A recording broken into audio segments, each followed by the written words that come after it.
कई सारे स्टूडेंट कई अलग अलग बैकग्राउंड से आते हैं। उनमें काफ़ी सारे स्टूडेंट ऐसे हैं जो यूपीएससी सीएससी एग्जाम की तैयारी करना चाहते हैं, और जनरली आप देखेंगे तो ये वही स्टूडेंट हैं जो मीडियम फैमिली से आते हैं या जो गरीब फैमिली से आते हैं, वही हैं जो इस एग्ज़ाम की तैयारी करते हैं स्पेशली। ये एग्ज़ाम बहुत बड़ा है, इससे नाम, पैसा, पावर सब कुछ मिलता है और समाज की सेवा करने का मौका भी मिलता है। समाज के कई हिस्सों में बदलाव करने का मौका मिलता है, और मिडिल फैमिली और इसके अलावा गरीब फैमिली, यहीं के जो बच्चे होते हैं, स्टूडेंट्स हैं, वही आकर के समाज में इस बदलाव के बारे में सोचते हैं, क्योंकि कहीं ना कहीं वो देख रहे होते हैं कि समाज में क्या क्या बदलने की जरूरत है। वो उस चीज को महसूस किए होते हैं, अनुभव किए होते हैं।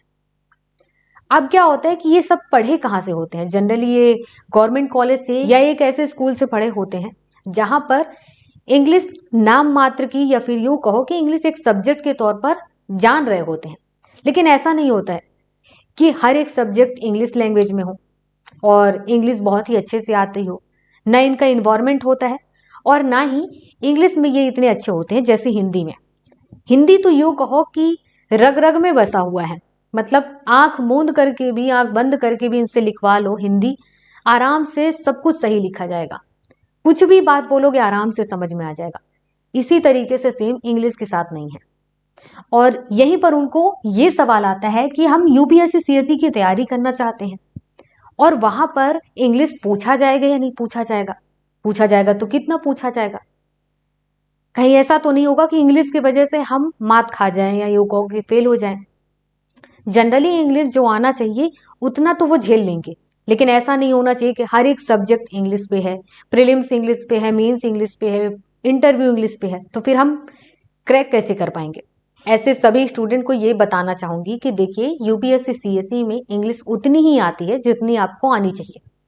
मतलब ये कि यूपीएससी सीएससी में जो क्वेश्चन पूछे जाते हैं वो इंग्लिश और हिंदी दोनों में होता है। तो आज सभी के लिए सबसे बड़ी राहत की बात यह है, अब जनरली जो इंग्लिश है जो आपको आनी चाहिए वो आप तैयारी के दौरान पढ़ते रहें। जैसे कि क्या होता है कि प्रीलिम्स में जो क्वेश्चंस होते हैं कभी कभी हिंदी में नहीं समझ में आता है, तो आप इंग्लिश में उसे पढ़ेंगे, तो आपको क्या हो कि इंग्लिश का कम से कम 50% वहां तो समझ में आना चाहिए। मतलब पढ़ के आप अपने लिए उसे समझ पाए, इतनी इंग्लिश आनी चाहिए।